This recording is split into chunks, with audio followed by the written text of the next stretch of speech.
Football fans, మీరు ఎదురు చూస్తున్న ఆ మహాసంగ్రామం మళ్ళీ వచ్చేసింది. ఫీఫా వరల్డ్ కప్ 2026 జూన్ 11 నుంచి జూలై 19 వరకు యుఎస్ఏ, మెక్సికో, కెనడా దేశాల్లో జరగనుంది. చరిత్రలో తొలిసారిగా 3 కంట్రీస్ కలిసి ఈ మెగా టోర్నమెంట్ కు హోస్ట్ చేస్తున్నాయి. ఈసారి మొత్తం 48 టీమ్స్ 104 మ్యాచెస్ తో టోర్నమెంట్ మరింత గ్రాండ్ గా ఉండనుంది. ఓపెనింగ్ మ్యాచ్ వచ్చేసి మెక్సికో సిటీలోని ఎస్టాడియో అజ్టెకాలో జరగనుండగా, గ్రాండ్ ఫినాలే జూలై 19న న్యూ జెర్సీలోని మెట్లైఫ్ స్టేడియంలో జరగనుంది. అన్నింటికంటే ఎమోషనల్ విషయం ఏంటంటే, ఫుట్బాల్ లెజెండ్స్ అయిన లియోనెల్ మెస్సీ మరియు క్రిస్టియానో రొనాల్డో ఇద్దరు ఈ వరల్డ్ కప్ లో చివరిసారిగా కనిపించే అవకాశం ఉంది. ఒకవైపు మెస్సీ తన అర్జెంటీనా జట్టుతో టైటిల్ డిఫెండ్ చేయడానికి వస్తుండగా, మరోవైపు రొనాల్డో తన కెరీర్ లో మిగిలిన అతిపెద్ద డ్రీమ్ అయిన వరల్డ్ కప్ ట్రోఫీ కోసం పోరాడుతున్నాడు. ఇక నెక్స్ట్ జనరేషన్ సూపర్ స్టార్స్ కూడా తమ టాలెంట్ ను చూపించేందుకు సిద్ధంగా ఉన్నారు.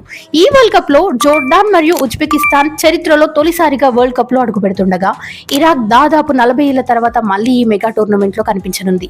ఇది కేవలం ఫుట్బాల్ కాదు, ఇది ఎమోషన్స్, ప్యాషన్, డ్రీమ్స్ మరియు కోట్లాది మంది ఫ్యాన్స్ గుండెలు కొట్టుకునే ఒక మహా పండుగ.